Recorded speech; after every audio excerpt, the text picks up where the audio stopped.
Good afternoon. In the last 24 hours, history changed. The United States of America struck Iran's nuclear sites at Fordo, Natanz, and Isfahan. It was a necessary act and a brave decision to remove the greatest threat to global security. The world and the Security Council should say clearly and without hesitation, thank you. Thank you to the United States and President Trump for acting when others would not.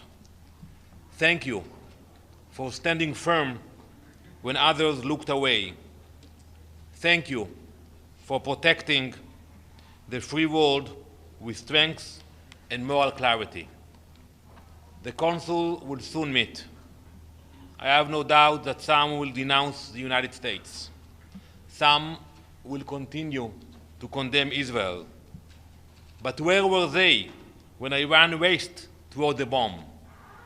Where were they when it built underground fortresses to house weapons of mass destruction? Where were they when Iran used diplomacy as camouflage while it prepared for our extermination? They were silent. They were complicit. They were afraid. Last night, the United States acted with incredible bravery and morality. Now, the rest of the world must show its gratitude.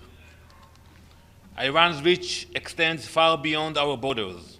It arms militias in Iraq, it commands terror in Lebanon, it funds Houthis in Yemen, it plots murder in Europe, and it threatens every capital in the West with its growing arsenal of ballistic missiles. You cannot sit this one out. You cannot condemn the firefighters while the arsonist tries to light more fires. You cannot protect peace by appeasing evil. To the Iranian regime, understand this: any further attacks against our civilians will be met with overpowering righteous force. Unlike your actions against our civilians, our strikes will continue to target military and nuclear facilities. We will defend our people. We will not hesitate. We will do everything necessary to secure our future. Thank you. China Central Television. Just one very simple question. Do you think after this operation, Israel is safer now? Absolutely. Not only Israel. I think the entire world is safer. You don't have a radical regime which threatens to destroy member states of the UN. And today I think we have a historic days. Sir Ambassador, Miriam Ramadi, Iran International. Now that the nuclear facilities were bombed, what's the next step for Israel? Are you going to continue targeting Islamic Republic inside Iran? And also, is there a regime change in the plan for Israel?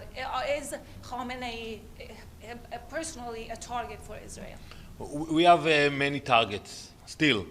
And I think today the question should go to Iran. They should think very carefully about their steps. I think President Trump said it very clearly. Prime Minister Netanyahu was very clear about it. They should calculate their steps. Regime change, that's up to the Iranian people. I pray that there will be change for the people of Iran, but that's for the Iranian people to decide, not for us. Yeah. Ambassador, excuse me. Excuse me? Any threats to Danon by now, your nuclear sites? We have very strong defense capabilities. We have proven it. The problem is that the Iranians, they target civilian cities, not military bases. Unfortunately, we have casualties. Ambassador, what is your response to Secretary General Guterres, who issued a statement last night saying that he was, quote, alarmed by the U.S. Attacks on the nuclear facilities, and that only diplomacy is the answer to achieve peace? It was very disappointing because the Secretary General failed in his remarks to mention the threat of nuclear Iran. He knows better. He knows that diplomacy has failed for the last decades, and he should thank the U.S. for bringing stability and bringing peace through power. Please. Ambassador, when did the United States tell Israel that it was going to go ahead with this bombing? And given that one of your stated aims has been to destroy the nuclear program, has enough damage now been done that Israel will stop its strikes on Iran? So, we have very close coordination with the United States throughout the last few days, before the attack, during the attack, and after the attack, and it will continue to be the same way. I think still it's early to assess the attack, but we can tell you one thing, the capability of the United States are the strongest one that you can find around the world, especially if you compare it to Israel's one.